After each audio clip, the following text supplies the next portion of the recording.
singkat dan mudah-mudahan gampang dipahami. Jadi Bapak Presiden tuh ingin sekali agar Indonesia menjadi Indonesia emas di tahun 2045. Definisinya apa emas itu? Apakah banyak emasnya gitu kan? Apakah kita ekspor emas gara-gara punya Freeport sekarang udah ada smelternya? Definisinya adalah Indonesia pengen jadi negara maju di 2045. Bahasa Inggrisnya high income countries 2045. Negara maju, high income country, itu definisinya jelas, teman-teman ya. Gross national income per kapitanya tuh $14.000 ke atas. Gross national income per kapita adalah seluruh pendapatan orang Indonesia yang pegang paspor hijau dibagi jumlah penduduk, gitu aja. Jadi termasuk orang Indonesia yang kerja di luar negeri, selama dia pegang paspor hijau, income-nya tuh tambahin tuh 280 juta, total berapa dibagi jumlah penduduk. Itu harus di atas 14.000. Sekarang Indonesia berapa? 4.000-an. Jadi harus naik 3,5 kali. Nah gimana caranya? Itu kalau dirupiahkan, sebulannya harus 15 juta. Sekarang kita sebulannya 5 juta. Jadi gampang ngeceknya. Kalau kita ada pertemuan alumni, tanya siapa yang gajinya di atas 15 juta. Kalau masih yang di bawah 15 juta. Kalau masih banyak yang di bawah 15 juta, nah itu artinya kita belum negara maju. Kita punya teman-teman ngobrol, teman-teman di kantor, di PCO, berapa gajinya di atas, berapa yang di bawah 15 juta. Nah kalau belum 15 juta itu artinya belum negara maju. Nah sekarang tantangannya gimana kita bisa naikin dari 5 juta ke 15 juta di 2045. Ya. Ini kan masalah gaji, masalah orang kan. Itu kalau menurut saya sih cuma dua. Apa sih bedanya orang yang gaji 15 juta sama 5 juta? Cuma dua. Satu 15 juta pasti lebih sehat dan lebih pintar. Kalau dia nggak sehat dan nggak pintar, nggak mungkin gajinya 15 juta. Pasti gajinya 5 juta. Kalau dia pintar aja tapi nggak sehat, sama juga. Kalau dia sehat tapi nggak pintar, sama juga. Jadi harus sehat dan pintar. Itu sebabnya Kementerian Pendidikan dan Kementerian Kesehatan memegang peran penting. Nah sekarang gimana memastikan kita tetap sehat? Nah ini kenapa namanya Menteri Kesehatan, Dinas Kesehatan, bukan Menteri Kesakitan atau Dinas Kesakitan atau Menteri Kedokteran, Dinas Kedokteran. Kenapa namanya Menteri Kesehatan? Karena tugasnya adalah menjaga masyarakat agar tetap sehat. Menjaga masyarakat jangan sampai sakit. Bukan tugasnya hanya mengobati masyarakat yang sakit, bukan itu. Itu tugas dokter untuk mengobati masyarakatnya kalau sakit. Tapi tugas Menteri Kesehatan adalah menjaga jangan sampai sakit. Menjaga agar tetap sehat. Itu sebabnya namanya Menteri Kesehatan. Bukan Menteri Kesakitan. Di seluruh dunia namanya Ministry of Health. Nggak ada Ministry of Sickness gitu ya. Atau ya. Nah itu sebabnya. Nah, sekarang gimana caranya untuk menjaga kita tetap sehat? Itu istilahnya tuh promotif dan preventif. Promotif artinya mengedukasi, menjaga lifestyle, termasuk lingkar perut. Itu proses menjaga lifestyle kan. Dan itu harus diedukasi. Tugasnya saya adalah melakukan edukasi agar orang tahu. Nah kalau diedukasi yang susah-susah, BMI tidak boleh 24. Namanya BMI Body Mass Index, salah definisinya ini bagi ini. Mengukurnya gimana? Beli timbangannya harga 700.000, yang ada pegangannya dipegang gitu. Susah kan? Ya, kita mesti menerjemahkan namanya promotif kan, edukasi dengan cara gampang. Udahlah beli celana jeans ukurannya berapa. Karena itu semua orang kan pasti tahu.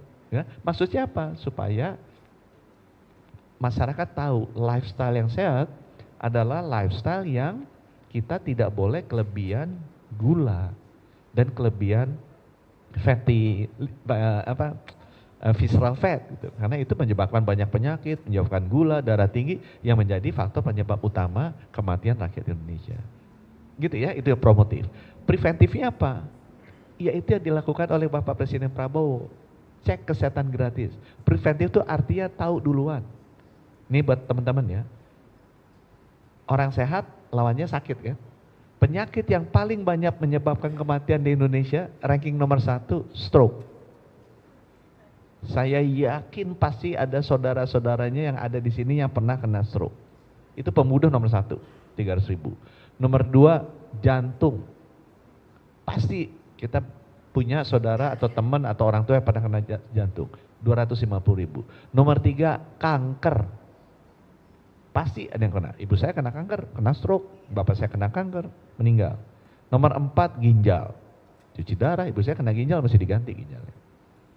Nah, 4 penyakit ini adalah penyakit kronis. Jadi nggak kita kena hari ini, fungsi ginjal turun, langsung besoknya meninggal. Enggak. Dia tuh, organ kita tuh rusaknya tuh 4 tahun, 5 tahun, baru meninggal.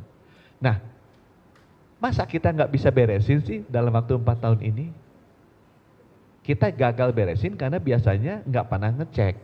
Ketahuannya udah parah rusaknya. Udah parah stadium kankernya. Udah parah sumbatan jantungnya.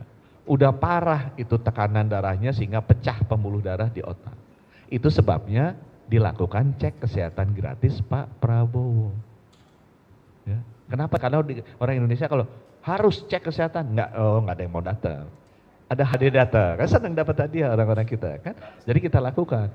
Kalau itu dilakukan, Bapak Ibu bisa tahu, oh ternyata obesitas. Obesitas itu stroke sama jantung, wafat kita nggak sampai 74 tahun. Nah itu yang harus kemudian diedukasi. Itu sebabnya kenapa cek kesehatan gratis penting. Cek kesehatan gratis ini mulai 10 Februari, sekarang Februari, Maret, April, Mei. Mei ini tanggal 10 udah nembus 5 juta orang. Dan setiap harinya sudah 180.000. Per kemarin sudah 5,8 juta. 180.000 jadi sebulannya kira-kira 4 jutaan. Jadi kalau saya ada waktu misalnya sekarang 7 bulan lagi, 4 kali 7 28 juta lagi. Bisa ngejar ya 30 sampai 35 sampai 40 juta. Saya masih kurang targetnya, itu sebabnya Juli kita lakukan cek kesehatan gratis di sekolah. 200.000 sekolah. Kita akan lakukannya di 10.000 puskesmas. Sekarang tahap kedua kita akan luncurkan di sekolah, setiap kali ada pelajaran baru dicek. Dan ini adalah program pemerintah terbesar karena yang dijangkau 280 juta orang. Nggak banyak program pemerintah yang menjangkau 280 juta. Ya kalau misalnya dulu stunting itu hanya 25 juta balita. Misalnya vaksinasi 70 juta balita. Aku bahkan bergizi gratis aku nggak ingat mungkin 85 juta. Sosial, bansos mungkin berapa 90 juta, 100 juta. Tapi cek kesehatan gratis ini 280 juta. Semuanya harus kita sentuh mulai dari lahir sampai wafat. Sekarang 180.000, saya masih mau ngejar kalau bisa naik sampai rata-rata 300.000 per hari. Ya. Ya. Dan saya juga benar udah dicek apa belum? Termasuk lingkar perut, dicek itu ya, lingkar perut. Nah, itu yang pertama cek kesehatan gratis ya. Yang nomor 2, saya akan singkat. Kenapa itu penting? Untuk menjaga kita agar tetap sehat, jangan sakit, sehingga nanti pengobatannya lebih murah dan deteksi dininya lebih baik. Nomor 2, Pak Prabowo lakukan apa? Memperbaiki rumah sakit di 66 kabupaten kota terpencil yang rumah sakit tipe D. Naikin tipe C. Itu bahasa Kemenkes, buat masyarakat bingung, apa sih beda tipe D sama tipe C? Bedanya kalau tipe C, Bapak Ibu kena stroke bisa ditangani di sana. Bapak Ibu kena jantung bisa ditangani di sana. Bapak Ibu kena kanker bisa ditangani di sana. Bapak Ibu kena ginjal bisa ditangani di sana. Nggak usah dibawa ke salah satu ibu kota provinsi. Ya, kita akan lengkapi alatnya, akan lengkapi bangunannya, dan akan lengkapi dokternya. Pak Hasan Nasbi kemarin udah lihat rencana kita seperti apa. Jadi Pak Hasan Nasbi kalau mau pergi udah silahkan, udah boleh, karena udah ditandain sama teman-temannya, gitu ya. Itu yang rumah sakit. Dan itu quick win-nya Bapak Presiden yang kedua ini, kita sudah groundbreaking 15, sudah siap sebenarnya 19. Target saya 32 tahun ini, 34 tahun depan.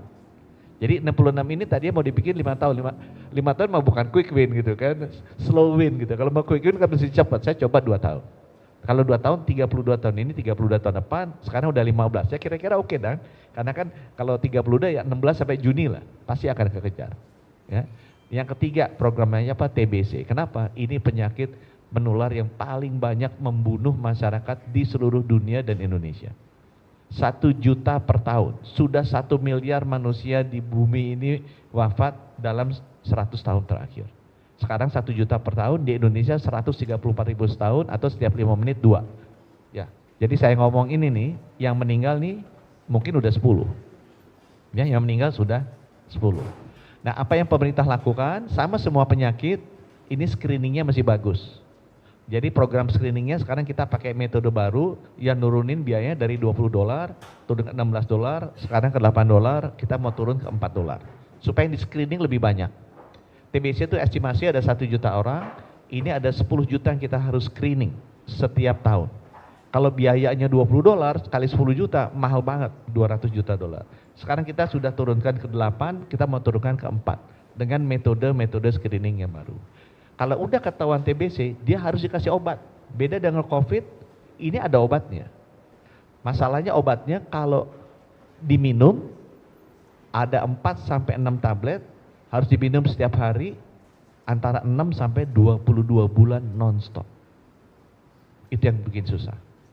Nah sekarang kita lagi sudah melakukan research, clinical trial untuk obatnya bisa turunkan dari 22 bulan ke 6 bulan.